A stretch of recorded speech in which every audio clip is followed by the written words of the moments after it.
Want me to tell you the whole story about how he came in? Edward James Olmos came in? Let's hear it.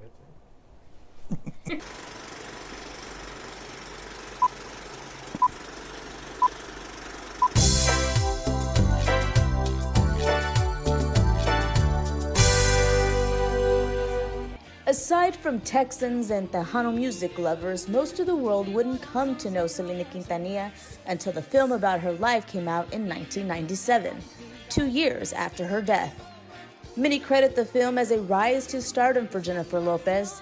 The role won her a handful of awards, including a Golden Globe. But as Abraham Quintanilla so candidly shared with us, if it were up to him, someone else would have gotten the role. You know that she was not my first choice. I did not. I'm going to give you a little insight into this. We had casting in 6 cities, and I liked this girl that came out of the Miami, Florida casting.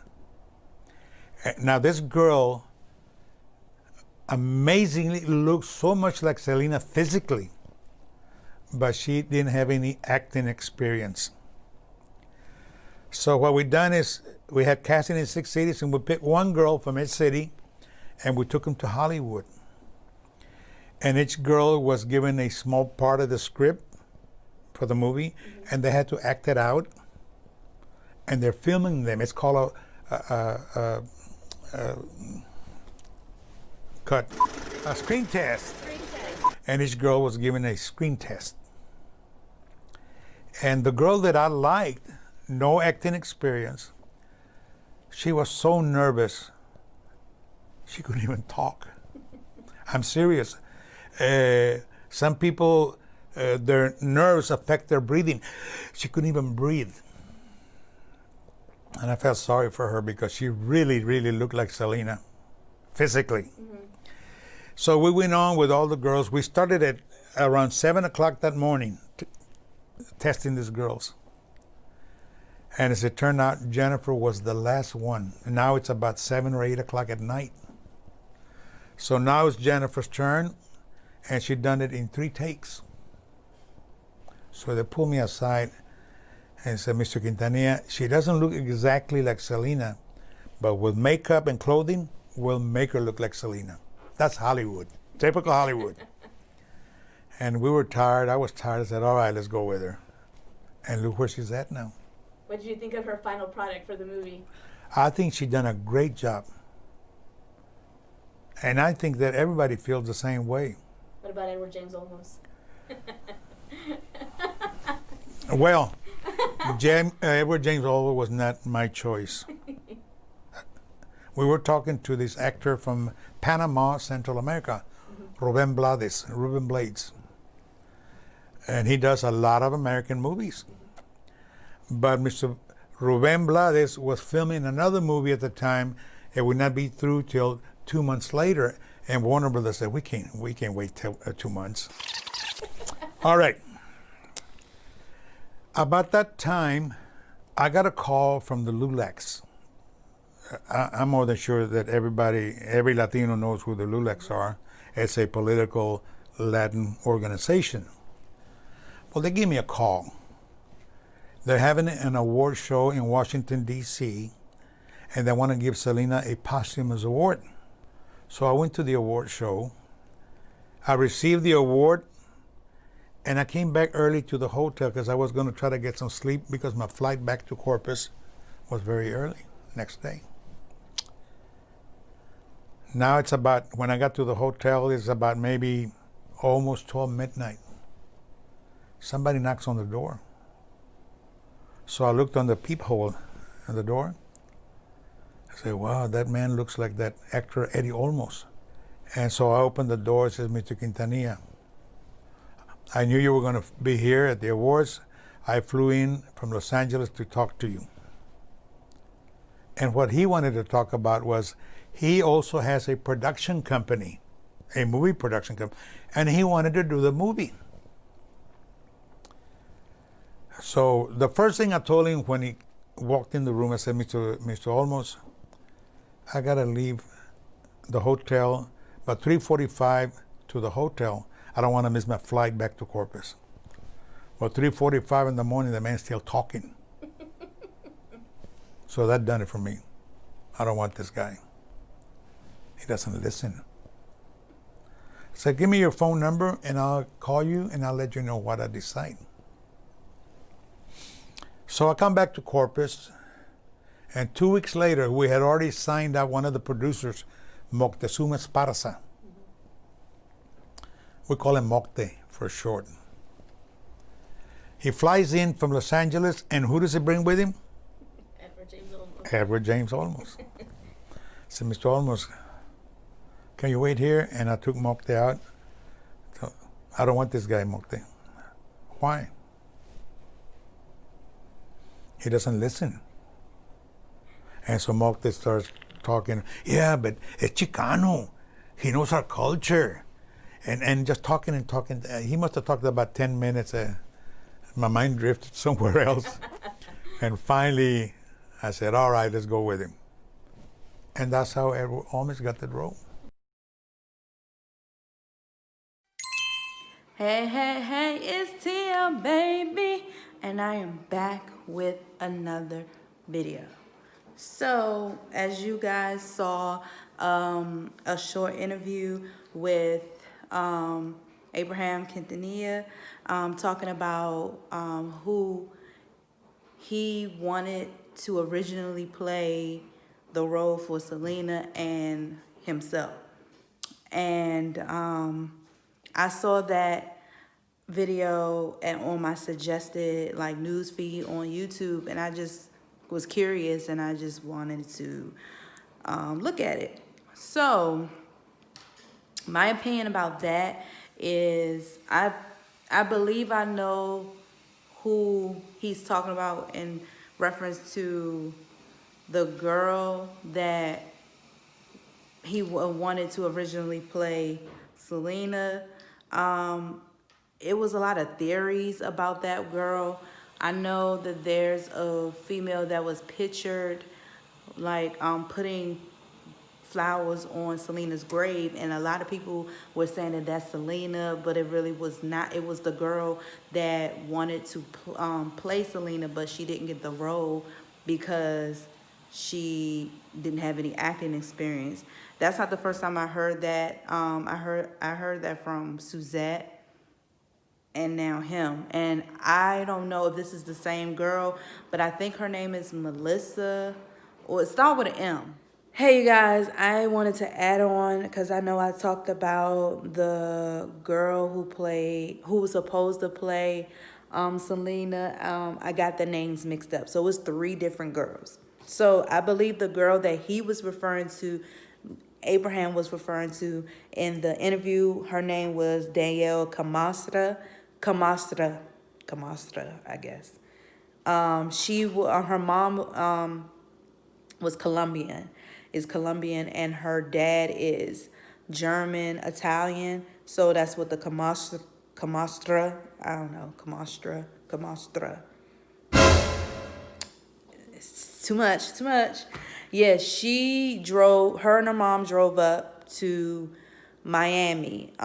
She was 17 at the time. This was in 96. And she had no experience in acting at the time. And she was really new to everything. So she was the finalist. It was between her and Jennifer Lopez. And I'll have a picture of Danielle Camastra. She kind of looks like her.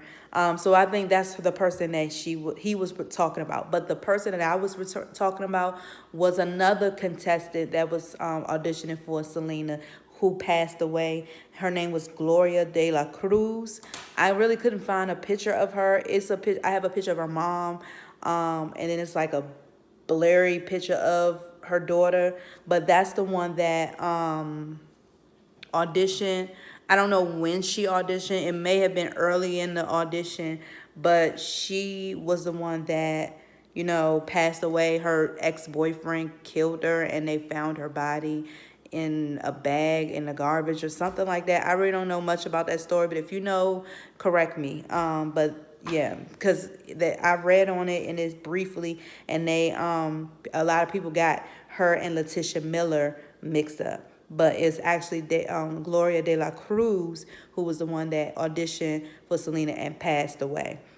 Letitia Miller also auditioned for Selena. She's from Monterrey, Mexico. She looked just like her as well, but she didn't obviously get the role. So those three girls auditioned for Selena, but Danielle Camastra was the finalist, one of the finalists. It was against Jennifer Lopez, and that's the person I believe he was referring to. And she is now an actress now, so yeah. And the guy that played Michael Jackson, his name was Wally Draper. I found that out. So his name is Wally Draper. I don't know. Then the guy that he wanted to play himself, he did. I mean, I'm picturing him like if he had on the right clothes or whatever. Yes, he would have done. He probably would have ended up looking like him, Abraham. But what bothered me was when he said that he kept saying, "Oh, Jennifer Lopez wasn't my first choice. Oh, Edward James Olmos wasn't my first choice. I didn't want him to be in the movie because he doesn't listen." Who are you? Like, who are you to tell anybody who doesn't listen well? Are you their parent?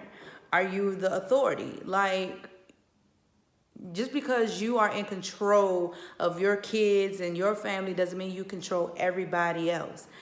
From what I got from that interview when he was talking about why he didn't want Edward James Olmos to play him, I didn't take that as him not listening to him. I took that as a person that wanted to, be a part of the history, I guess, in the Latin world, and was determined to get that role because he's an actor. He's a veteran actor. He knows that Hollywood talk when they say, "I'll call you," but they really won't call you. So he took the initiative to talk to the person that's in charge of the movie, which was Abraham. He flew to where Abraham was at the time. He researched, he found out. He called some people, I'm assuming, found out where he was, and he went to talk to him face to face because he wanted that role. Maybe it was something in him that was telling him, like, I want to do this role. I feel like it's a groundbreaking role, and I want to do it for the community, for, the community, the Latin community.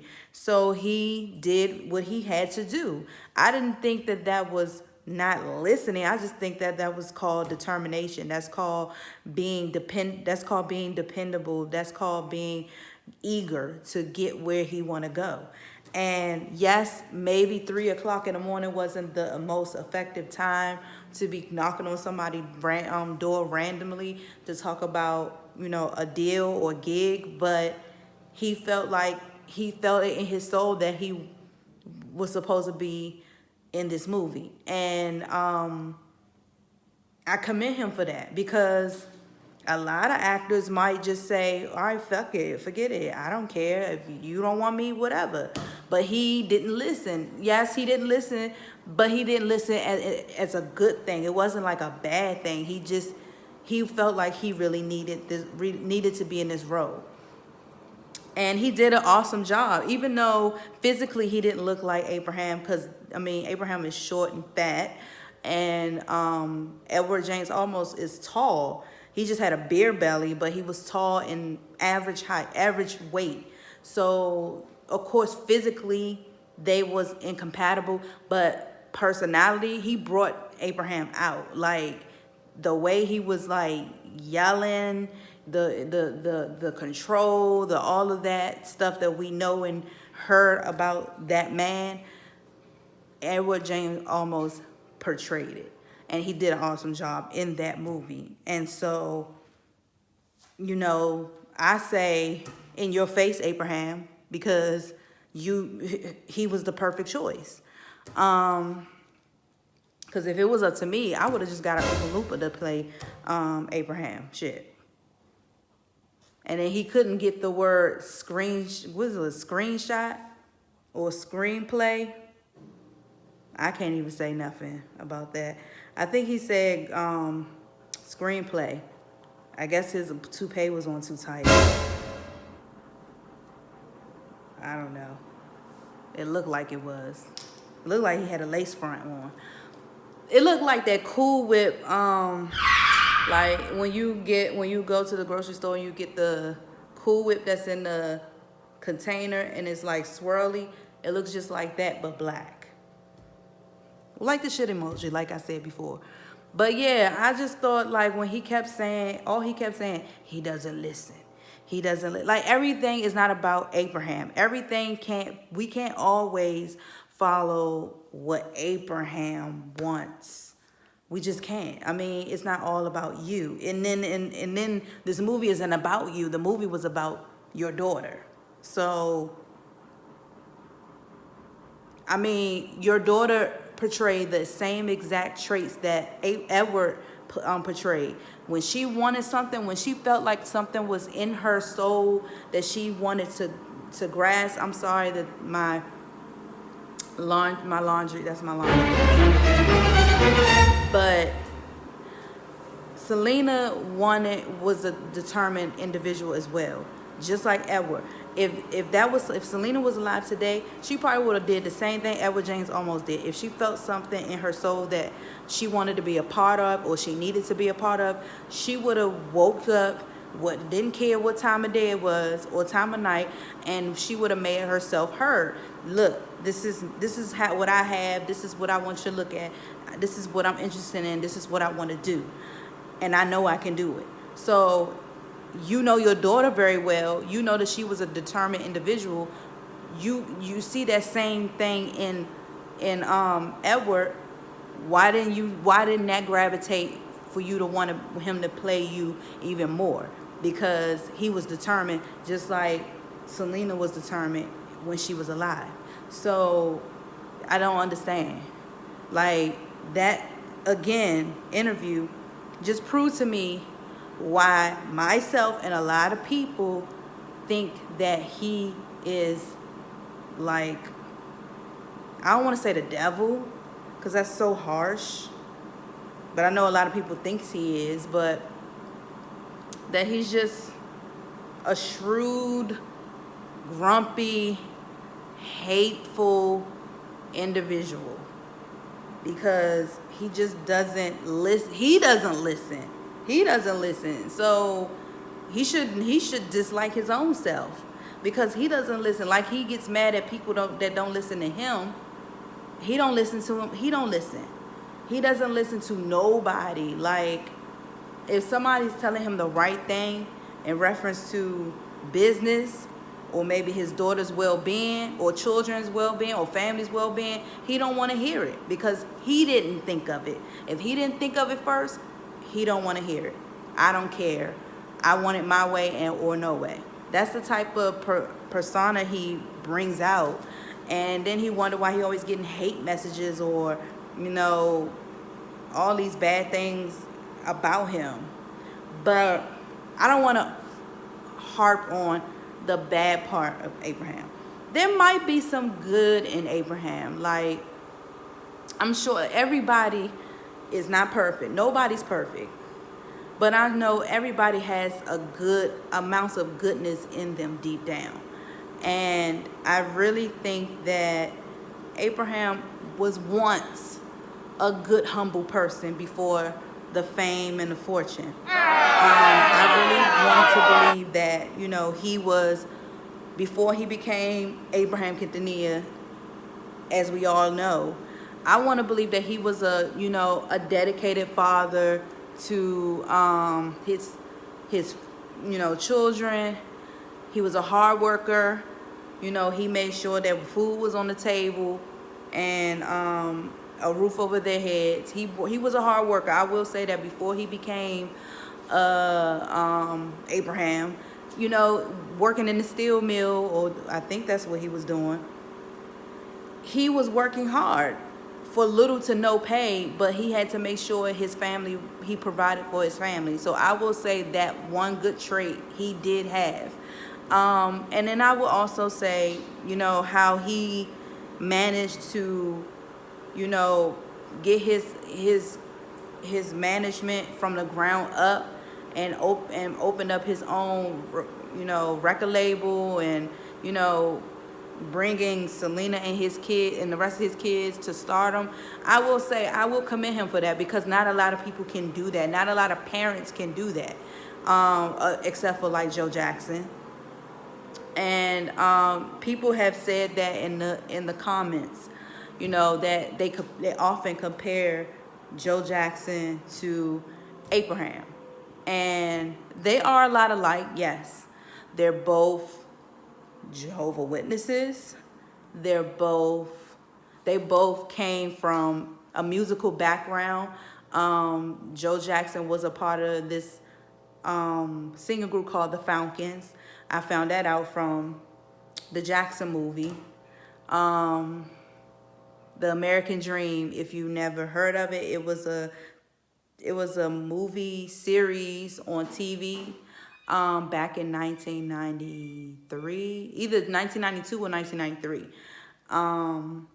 And the guy, I know, but some of the Jacksons was a part of that film, like Jermaine Jackson, because Jermaine Jackson's son played Jermaine Jackson in the movie, and because when I first saw it, I was little, of course, but I looked at him, I was like, he looked like a Jackson, and it was his son, Jermaine Jackson Jr.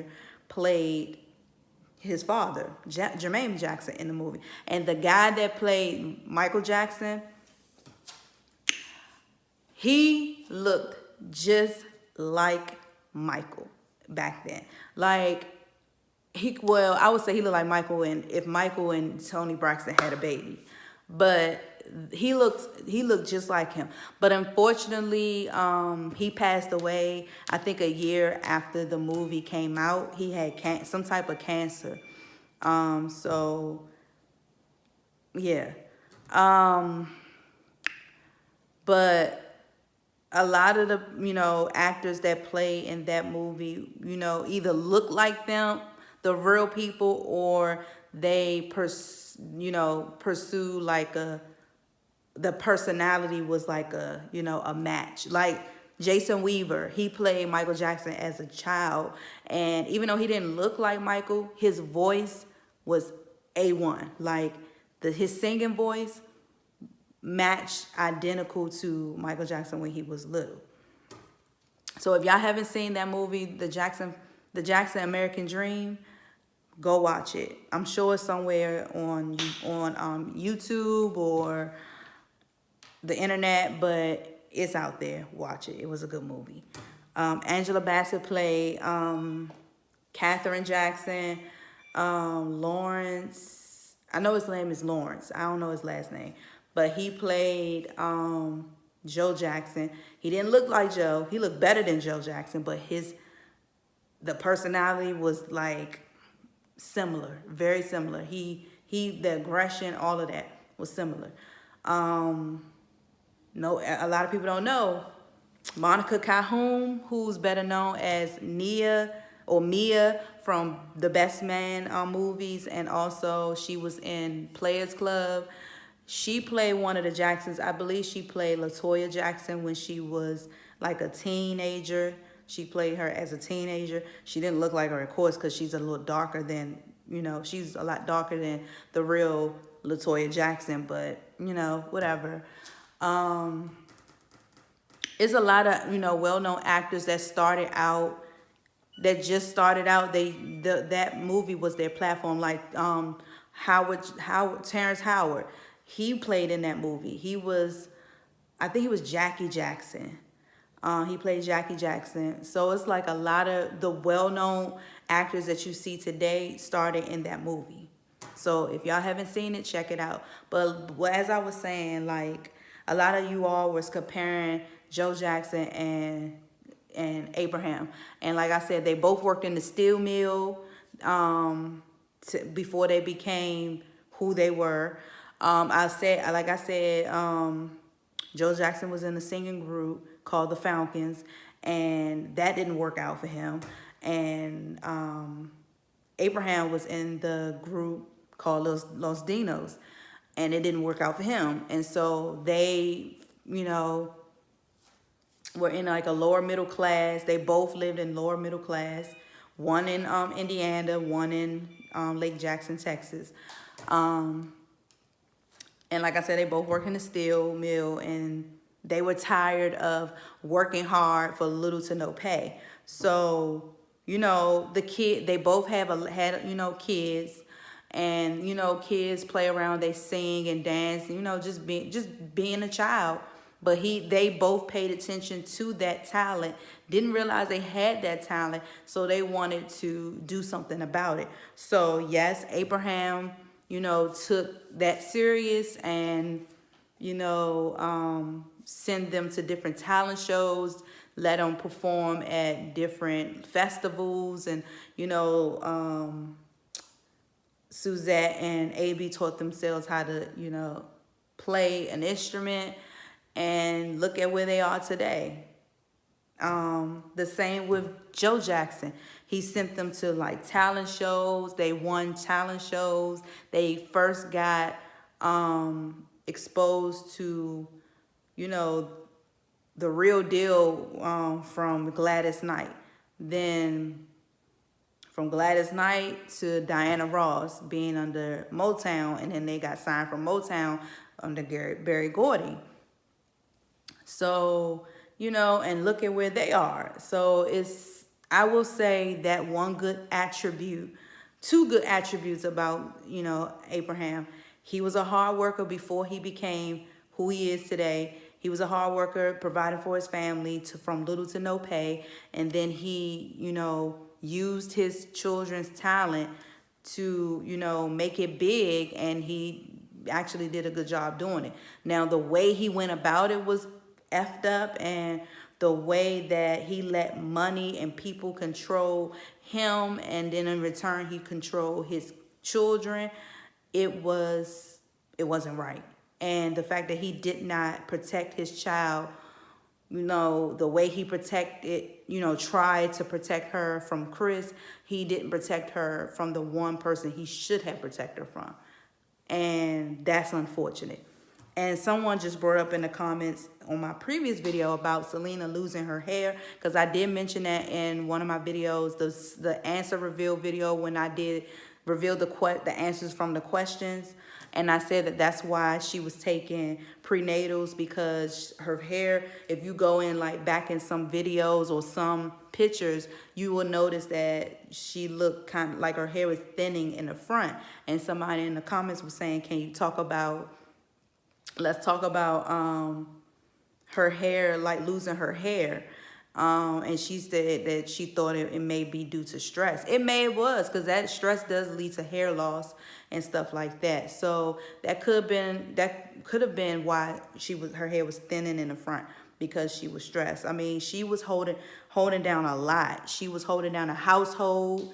She was holding down, you know, her marriage. She was holding down, you know, the fans, you know, making the fans happy. She was holding down a business, you know, her boutique and stuff. She was holding down her singing career. And then, you know, then she wanted to come out with a makeup line and fingernail polish line. And then she was doing commercials and sponsorships. And then she was, you know, in movies, some movies and stuff. And she wanted to even become an actress. And then she was doing the English language album. So she was juggling a lot and not really having more time for herself. So, of course, all of that is going to trigger, you know, some physical issues. And one of them would be the hair loss. So that's why she was taking the prenatals or folic acid. Well, folic acid is in prenatal vitamins. So in the book, which is the omega, in my opinion, in reference to Selena, he after she passed and they were cleaning up their house, his mom looked was cleaning up, helping him clean up the house, and looked in the bathroom and said, "Oh my goodness," she thought that, she asked Chris, "What are these? Was she pregnant?" And he was like, "No, she was taking that to make her hair thicker." So that's why, she was taking prenatals to help with the thinning.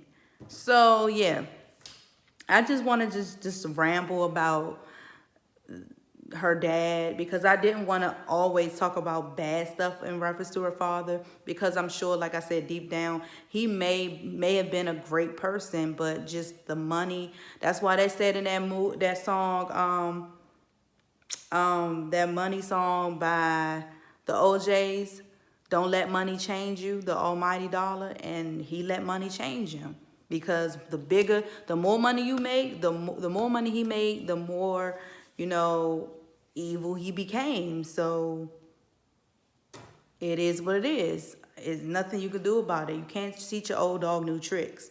So that's just how he's going to be until he leaves this earth, I guess. And Suzette is acting right along with him. And I want to also bring up another point. You guys were saying that Suzette, is starting to look like Selena. No, she not. I mean, in my opinion, no. I mean, who am I to say that? But I don't think she looked like Selena. I don't think she looks nothing like her. Yes, she lost weight, but I don't think she did that to look like Selena. I think she did it because she had health problems. She was very much overweight. And she needed to lose weight to stay healthy. So I think that's why she, lost weight. Not to look like Selena, because she was losing. I think she was losing a little bit of weight when Selena was alive. Because I noticed in some of her pictures when she was letting her hair grow longer, she was thinning out, and then after she died, she kind of blew up again, and then all of that. So I don't think it's because of that. I think she was trying to get healthy, trying to be healthy. Now, she favors Selena because they're sisters, but I don't think they look alike. I think Suzette looks more like Abraham, and Selena looks more like her mom. If you look at a young picture of her mom, and they look identical. So yeah. So I don't think that that's why she lost weight. I think that's just what people want to believe, but I don't think that's true. But if I'm wrong, whatever. This was just a rambling video. It ain't nothing serious. I'm still waiting on that Selena series. I am still waiting, because I cannot wait to watch it so I can give my commentary on each episode. But for some reason, they're not putting it out right now for some odd reason. And I don't know why, but that's what I'm waiting on. Don't mind the look. I'm preparing for bed. I've been at work, yeah, so I'm preparing for bed, so that's why I look rough. Well, I'm always looking rough, so I come with y'all rough and raw. None of that makeup and shit, because I don't even like wearing makeup like that. I only wear it on special occasions. But like I said, I'm rambling. Oh, I forgot to tell you. So I thought about, doing a Q&A for myself. But y'all may not care to know anything about me. But if you do want me to do a Q&A, please leave your questions in the comment section below. And, excuse me, oops. And I will, answer your questions on another video. Please, only positive questions. If I feel as though they are disrespectful or inappropriate, I will block you.